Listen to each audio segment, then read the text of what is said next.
আসসালামু আলাইকুম, সবাইকে আজকের ক্লাসে স্বাগতম। আজকের ক্লাসের বিষয় হচ্ছে বাংলা টাইপিং। আজকে আমরা বাংলা টাইপিং নিয়ে কথা বলবো। সো বাংলা টাইপিং করার জন্য দুটো উপায় আছে। একটা হচ্ছে বিজয় কিবোর্ড আর একটা হচ্ছে অভ্র কিবোর্ড। আমরা মোবাইলে রিডমি কিবোর্ড অনেকে ইউজ করি, এবং রিডমি কিবোর্ডে যেভাবে আমরা বাংলা লিখি, অর্থাৎ ইংলিশ অ্যালফাবেট ইউজ করি, সেভাবে আমরা কম্পিউটারেও বাংলা লিখতে পারি। সেক্ষেত্রে আমাদের আসলে নতুন করে অভ্রতে কীভাবে বাংলা লিখতে হয় সেগুলো শেখার প্রয়োজন নেই, যদি আমরা অলরেডি সেগুলো জানি। যদি আমরা এখানে এটা যেটা দেখতে পাচ্ছেন, এটা হচ্ছে আমাদের অভ্র কিবোর্ড। এখানে বাংলা ও বর্ণমালা দেখা যাচ্ছে, আর এটা হচ্ছে বিজয় 52। সো প্রথমে হচ্ছে আমরা মাইক্রোসফট ওয়ার্ড ওপেন করব লেখালেখির জন্য।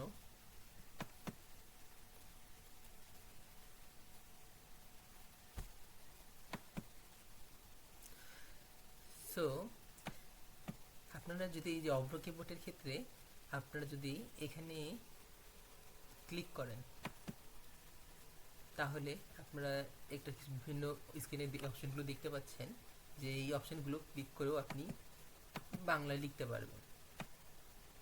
যেমন আমি যদি ক টাইপ করতে চাই, এই যে ক, খ, সো দেখতে পাচ্ছেন। আর অর্থাৎ আমরা এখানে ক্লিক করছিলাম। আর যদি আপনি এখানে ক্লিক করেন তাহলে দেখতে পাবেন যে আমার কল, যদি ইংলিশ অ্যালফাবেট ইউজ করে আপনি বাংলা লিখতে চান, সেক্ষেত্রে আপনি কীভাবে ক লিখবেন, কে বাটন টিপতে হবে। খ লিখবেন কীভাবে, কে এবং এস দিতে হবে। গ বাটন লেখার জন্য আপনাকে জি টিপ টাইপ করতে হবে। অর্থাৎ আমি যদি আমার কিবোর্ডে এখন কে বাটনে প্রেস করি, তাহলে এখানে কে দেখা যাচ্ছে। সো এর কে টিপলে তো ক আসার কথা, কেন আসলো না? এর কারণটা হচ্ছে আমরা কিন্তু এখানে অভ্রতে ইংলিশ করা আছে, এটা আপনাকে বাংলা করে নিতে হবে। এখন আপনি যদি এখানে আপনার কিবোর্ডে কে টেপেন, সেই ক্ষেত্রে ক চলে আসবে। আর খয়ের জন্য কে আর এইচ বাটন টিপতে হবে। আমরা কে আর এইচ টিপলাম, এখানে খ চলে আসলো। সো আপনারা এগুলো দিকেও শিখতে পারেন, অথবা আপনার রিডমি কিবোর্ডের যে অ্যাপসটা আছে সেখানেও আপনি এই টিউটোরিয়ালটা পাবেন, যে আপনি ইংলিশ অ্যালফাবেট দিয়ে কীভাবে বাংলা লিখবেন। নর্মালি একটা হচ্ছে অভ্র কিবোর্ডের যে বিষয়টা, সেটা আপনি অনেক সহজ। যেমন আমরা অনেকে আগে বাংলিশ এসএমএস লিখতাম। যেমন আমার কথাটা আমরা ইংলিশে কিভাবে লিখি, AMAR, আমার। আমার এই শব্দটা ইংলিশে আমরা এভাবে লিখি। ঠিক অভ্রতে আমার কথাটা লেখার জন্য আমাদের আসলে এগুলোই টাইপ করতে হয়। যদি আমরা এটা বাংলা করে দেই, আর আমি শুধু এ দিই, তাহলে স্বরে আসবে। এম দিই, ম আসবে। এ দিলে আকার আসবে, আর আর দিলে র আসবে। অর্থাৎ আমি সিমিলার এই শব্দগুলোই টাইপ করছি, আর এখন এখানে বাংলা চলে আসছে। অর্থাৎ অভ্রটা সবচেয়ে সহজ বাংলা লেখার জন্য। কিন্তু অফিস আদালত বা চাকরির ক্ষেত্রে কিন্তু আসলে আমরা অভ্র লিখলে চলবে না। সেখানে আসলে তারা চায় যে আমরা বিজয় কিবোর্ডে লিখবো। বিজয় কিবোর্ড নর্মালি অফিস আদালতে ব্যবহৃত হয়, এবং প্রিন্টের জন্য বিজয় 52টা ব্যবহার করা হয়, কারণ এর ফন্ট দেখতে সুন্দর। সো সেক্ষেত্রে আমাদের আসলে অভ্র দিয়ে লিখলে চলবে না, আমাদের বিজয় 52টাও শেখার প্রয়োজন আছে। তবে অভ্র একটা সবচেয়ে পজিটিভ দিক হলো অভ্র সম্পূর্ণ ফ্রি এবং ওপেন সোর্স একটা সফটওয়্যার। আর বিজয় 52 ক্ষেত্রে একটা নেগেটিভ দিক হচ্ছে, এটা আসলে নর্মালি আসলে টাকা দিয়ে আসলে কিনতে হয়। যদিও হচ্ছে আমার এখান থেকে অন্য উপায় আসলে অনেকে ফ্রি ব্যবহার করা যায়, আমার এখানেও আসলে ফ্রিভাবেই ইনস্টল করা।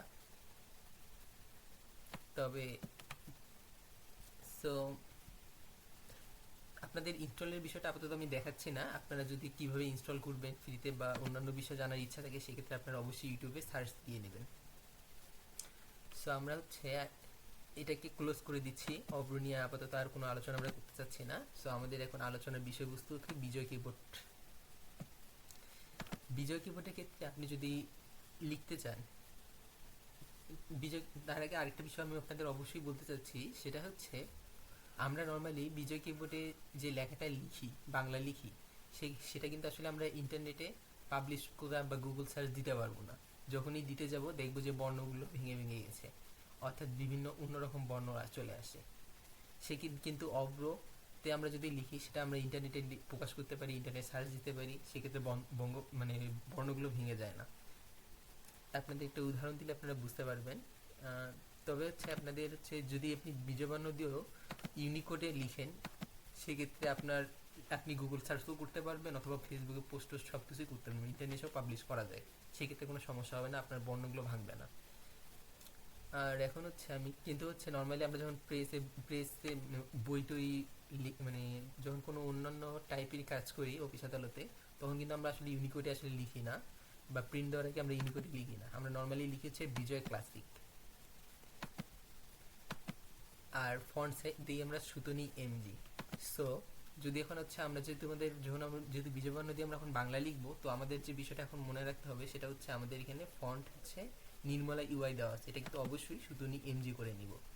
এখানে হচ্ছে ঝ ড্যাশনের রজে দেখতে পাচ্ছেন, এটাই আসলে সুতনি এমজি, আমরা রিসেন্টলি ইউজ করছিলাম, এই জন্য আমাদের আসলে খোঁজা লাগতেছে না, সামনেই চলে আসছে, এখানে ক্লিক করলেই হয়ে যাবে। যদি আচ্ছা আপনার রিসেন্টলি ইউজ না হয়ে থাকে সেক্ষেত্রে আপনি পাবেন না এখানে, তো আপনাকে শুধু এসইউ দিতে হবে, এসইউ দেওয়ার সাথে সাথে আপনি সুতনি এমজিটা পেয়ে যাবেন। সো আমি এখন ইন্টার ইন্টার দিলাম, সুতনি এমজি থাকলো। আপনারা খেয়াল রাখবেন যে এখানে যখন বিজয় বাহান্ন ইংলিশ করা আছে তখনই আসলে এসইউ দিয়ে জিনিসটা সার্চ দিবেন। যদি আপনার এখানে বাংলা করা থাকে, বিজয় ক্লাসিক করা থাকে, সেক্ষেত্রে কিন্তু আপনি সুতনি এমজিটা সার্চ দিয়ে বের করা কষ্টকর হয়ে যাবে। যদি আমি এখন এসইউ দিই তখন দেখবেন অন্য কিছু চলে আসতেছে, এস আর ইউ টিপলে ওয়াই আর আর আসতেছে, তখন আপনি সুতনি এমজিটা সার্চ দিয়ে বের করতে পারতেছেন না। সো যদি আপনি সুতনি এমজিকে সার্চ দিয়ে বের করতে চান, প্রথমে আপনার অবশ্যই এটা ইংলিশেই থাকতে হবে। এটা তারপর আপনার সুতনি এমজি যখন চলে আসলো, সার্চ দিয়ে বের করলেন, ইন্টার দিবেন, তারপর আপনি যখন ইউনিকোডে বিজয় ক্লাসিক লেখার জন্য তারপর এটা বিজয় ক্লাসিক করে নেবেন। বিজয় ক্লাসিক থেকে ইংলিশে এবং ইংলিশ থেকে বিজয় ক্লাসিকে আসার আরেকটা শর্টকাট উপায় হচ্ছে কন্ট্রোল বাটনটা, আল্টার বাটনটা এবং বি বাটনটা একসাথে চিপবেন, তাহলে এটা ইংলিশ আসবে, আবার কন্ট্রোল আল্টার এবং বি বাটনটা একবার টিপলে বিজয় ক্লাসিক চলে আসবে। এটা হচ্ছে শর্টকাট কি। এবার হচ্ছে যদি আমরা আমাদের কিবোর্ডগুলোর দিকে লক্ষ্য করি, সেক্ষেত্রে আপনারা খেয়াল করবেন যে কিবোর্ডে বর্তমানে আগেকার কিবোর্ডগুলোতে আসলে বাংলা বর্ণগুলো থাকতো না, ফলে টাইপ করা অনেক কঠিন হয়ে যেত, কিন্তু বর্তমানে অধিকাংশ কিবোর্ডই আসলে বাংলা বর্ণগুলো দেখা যায়। সো আপনি এগুলো ক খ গ ঘ আপনি আপনার কিবোর্ডেই খুঁজে পাবেন। সো যেমন হচ্ছে আমি ক বাটনটা দেখতে পাচ্ছি, সেটা হচ্ছে জে বাটন, আপনি যদি জে টিপেন তাহলে হচ্ছে ক চলে আসবে। আমার এখানে ফন্ট সাইজ যেহেতু অনেক ছোট, আমি এটা বড় করে 20 করে নিচ্ছি যাতে আপনারা ক্লিয়ারলি সেটা দেখতে পান। সো আমি এখন যে বাটনটা টিপলাম, এখানে ক চলে আসছে। খ বাটনের জন্য আমি শিফট টিপে যে বাটনই টিপলেই আবার খ চলে আসে। অর্থাৎ আবার গ বাটনের জন্য আমি হচ্ছে ও বাটন টিপলে গ, আর শিফট টিপে ও বাটন টিপলে ঘ চলে আসতেছে। সো আপনি এভাবে মোটামুটি সব বাংলা বর্ণগুলোই টাইপ করতে পারবেন। তবে যেটা পারবেন না সেটা হলো এখানে আপনি আকার, ইকার, ঋষিকার, রস্যুকারও দেখতে পাচ্ছেন, কিন্তু স্বরেও স্বরেয়া নর্মালি আসলে মানে স্বরেও থাকলেও স্বরেয়া বা রস্যই দীর্ঘই এগুলোর নাই। এগুলোর জন্য একটা আলাদা নিয়ম আছে যেটা আপনার মনে রাখতে হবে। সেটা হচ্ছে আমরা যখন কোনো ইকার দিচ্ছি সেটা তো অনেক সহজ, জাস্ট ডি বাটন টিপলেই ইকার, ক তারপর আমরা ক দিলাম, এভাবে আমরা ইকার উকার লিখতে পারছি। কিন্তু আমরা রস্যই কীভাবে লিখবো, স্বরেও কী লিখবো, স্বরেও তো যেহেতু এফ বাটনে আসে, শিফট টিপে আপনি এফ টিপলে আসলে স্বরটা চলে আসে, কিন্তু স্বরে আর কোথাও নেই। এই জন্য আপনাকে যেটা করতে হবে সেটা হচ্ছে আপনাকে অবশ্যই জি বাটনটা প্রেস করতে হবে। অর্থাৎ ইংলিশ অ্যালফাবেট জি বাটন টেপার পর আপনি যদি স্বরে মানে এই আকারটা দিয়ে দেন, তাহলে দেখবেন আপনার হচ্ছে স্বরেয়া চলে আসছে। অর্থাৎ এফ বাটনে আকার বাটন আপনি পাচ্ছেন, এই আকার বাটনটা আপনি যে কোনো সময় আসলে ইউজ করতে পারেন। যেমন আমি এইচ টিপে ব নিলাম এবং এফ টিপে আকার দিলাম বা, কিন্তু হচ্ছে এনবিতে আমি শিফট ছাড়া টিপলে আকার আসতেছে, কিন্তু আমি যখনই শিফট টিপে আকার এফ দিব তখন কিন্তু আসলে স্বরেও আসে। আর হচ্ছে আবার জি টিপে যখন আমি আবার এফ বাটন টিপবো তখন কিন্তু আসলে স্বরেয়া চলে আসবে। অর্থাৎ এখন আমি স্বরে আমরা পাইছি, এখন রস্যইর জন্য আমি আবার কি করব, জি বাটন প্রেস করে ইকার অর্থাৎ ডিতে ইকার আছে সেখানে ইকার বাটনটা প্রেস করব। সো তখন আমি ইকার বাটনের ওখানে রস্যই পাচ্ছি। এখন দীর্ঘইয়ের জন্য আমাকে করতে হবে, দীর্ঘ ইকার কোথায় আছে দেখেন, রস্যইকারের উপরে কিন্তু আসলে দীর্ঘিকারের চিহ্ন আছে। আমরা যদি শিফট টিপি তাহলে আমরা ডি টিপি তাহলে দীর্ঘিকার আসে। সো আমাদের দীর্ঘিকার থেকে আমরা যদি দীর্ঘই লিখতে চাই, সেক্ষেত্রে আমাদের করতে হবে কি, আমাদের প্রথমে জি টিপতে হবে। তারপর আমাদের অবশ্যই শিফট দিয়ে ডি বাটন দিয়ে দীর্ঘিকাটা টিপতে হবে, তাহলেই আমরা দীর্ঘ পাবো। তারপর স্বরে রস্বই দীর্ঘই হলো। রস্ব এবং দীর্ঘের জন্য সিমিলারলি আমরা জি টিপে এস টিপলে রস্ব, এবং জি টিপে হচ্ছে শিফট টিপে এস টিপলে আমরা দীর্ঘও পাবো। রির জন্য আমাদের টিপতে হবে জি টিপে এ টিপলে হচ্ছে রি। আর ও বাটনটা আমরা এক্স বাটনেই দেখতে পাচ্ছি, তো আমাদের জন্য এখানে জি বাটন টেপার প্রয়োজন নেই, জাস্ট এক্স বাটন টিপে আমরা ও পাচ্ছি। ও এর জন্য হচ্ছে ও বাটনটার জন্য আমাদের অবশ্যই জি টিপে শিফট টিপে এক্স টিপতে হবে। আর এর জন্য হচ্ছে সিতে একার আছে, সেটা আমাদের জি প্রেস করে যদি আমি সি বাটনে প্রেস করি তাহলে এ চলে আসবে। আর ও এর জন্য হচ্ছে জি টিপে সি যদি প্রেস করি শিফট দিয়ে তাহলে ওই আসবে। সেটাই হচ্ছে আমাদের স্বরবর্ণ লেখার নিয়ম।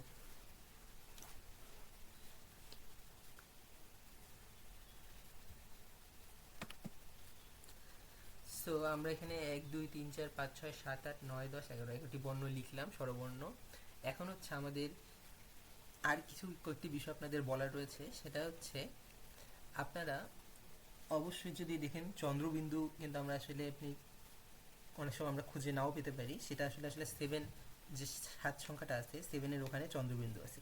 আপনি যদি শিফট টিপে 7 টিপেন তাহলে আপনি চন্দ্রবিন্দু বাটনটা খুঁজে পাবেন। অর্থাৎ আমরা চন্দ্রবিন্দুটা একটু বড় করে দিই, এটা অনেক ছোট হয়ে গেছে এখানে, আপনাদের হয়তো দেখতে অসুবিধা হতে পারে।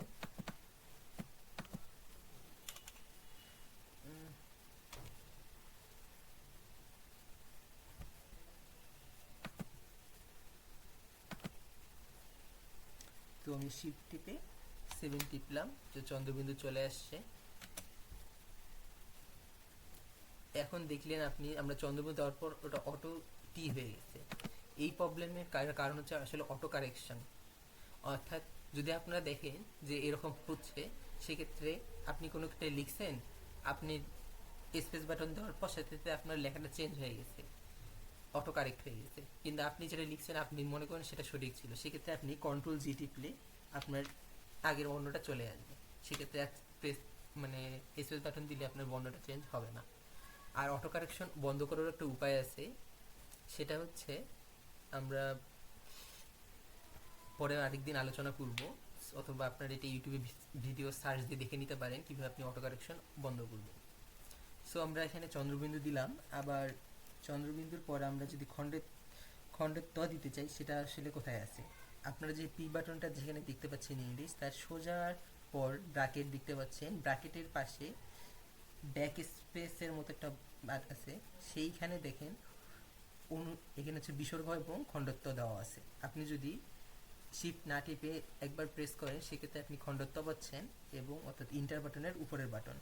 আর শিফট টিপে যদি আপনি ওখানে টিপেন তাহলে আপনি বিসর্গ পাচ্ছেন।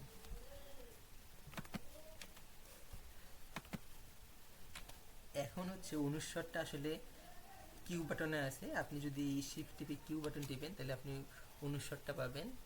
এই হচ্ছে আর কিছু বাটন যেটা আপনাদের দেখালাম। আর আরেকটা নিয়ম আপনাদের অবশ্যই মনে রাখতে হবে বিজয় কিবোর্ড দিয়ে বাংলা লেখার সময়, সেটা হচ্ছে অবশ্যই যুক্তবর্ণগুলো লেখার জন্য আপনাকে আসলে এই কোনো লেখার শেষে আমরা যদি হসন্ত দিতে চাই তখন আমরা কিভাবে দিব? প্রথমত ব দিলাম, ব শেষে হসন্ত দিতে চাইলে আমি জাস্ট জি টিপে দিব, তাহলেই হয়ে যাবে।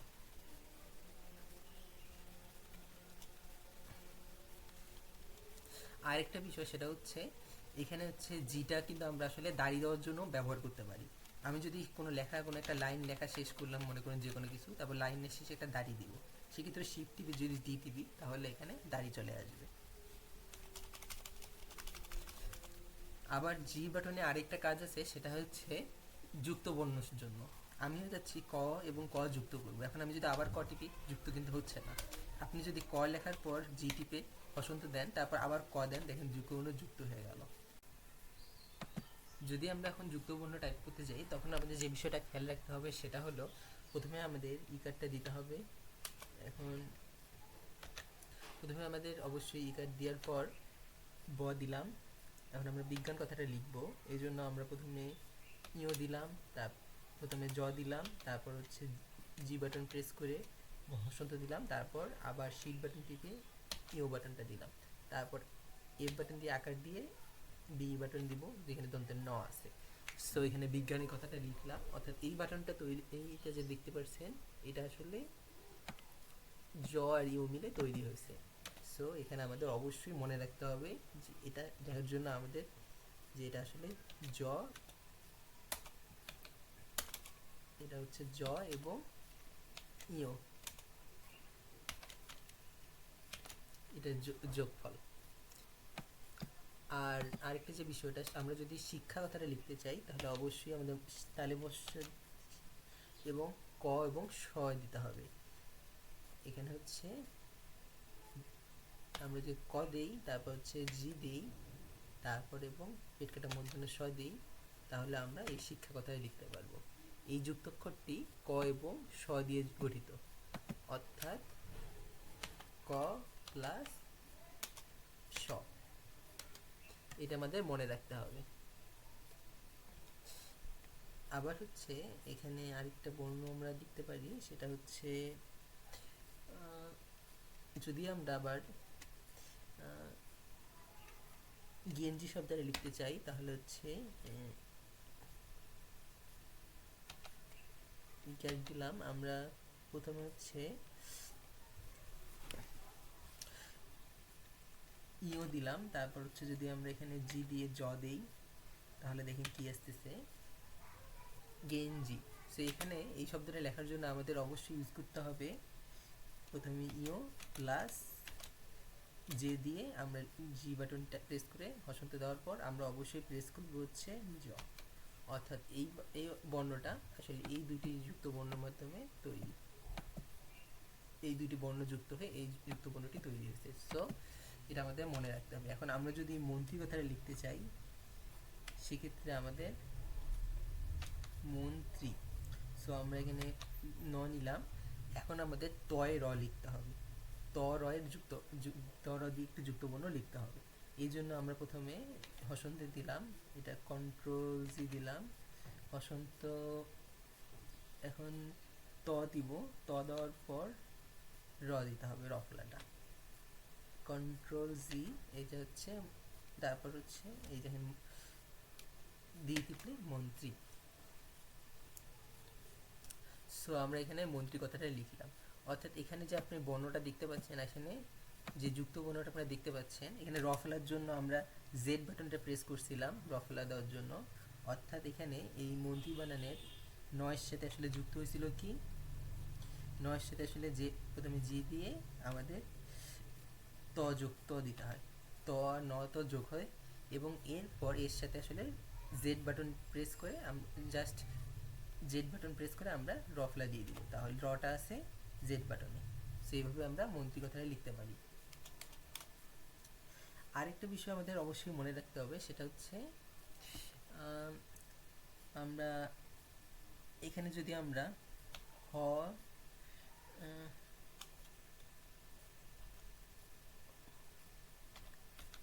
যদি হয় ম লিখি, এটা হচ্ছে এভাবে আমরা হয় ম লিখতে পারি।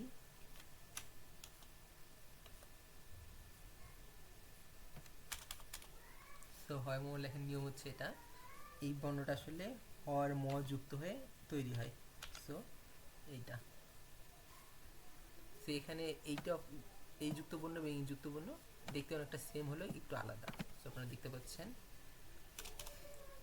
সো আমাদের ক্লাস আজকে এই পর্যন্তই। সো আপনাদের একটা আমরা ভিডিও টিউটোরিয়াল দিয়ে দিব যেখানে আপনারা এই বাংলা টাইপিং রিলেটেড আরও বিষয়গুলো দেখতে পাবেন এবং শিখতে পারবেন আরও বিস্তারিতভাবে।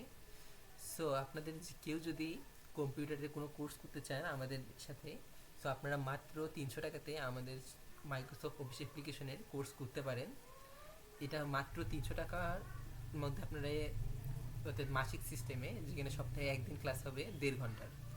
আর আমাদের এখানে এই ফিটা এত কম হওয়ার মূল কারণ হচ্ছে এখানে যেহেতু আমরা সরাসরি অনলাইনে আপনাদের শেখাবো, বাসা থেকে আপনারা লাইভ জুম মিটিং অথবা গুগল মিট অ্যাপসে লাইভ ক্লাসের মাধ্যমে, সেক্ষেত্রে আমাদের আসলে কোনো বিনিয়োগ করতে হচ্ছে না, যে আমাদের 5 লক্ষ 10 লক্ষ টাকা বিনিয়োগ করে কোথাও অফিস নিতে হচ্ছে না, কম্পিউটার কিনতে হচ্ছে না, বা যার কারণে আমরা আমাদের ফিটা অনেক কম রাখতে পারতেছি, এবং আমরা যে তুলনামূলক এই নতুন ট্রেনিং সেন্টার বলতে পারেন, সো সেজন্য আমাদের এখানে ফিটা আসলে অনেক কম।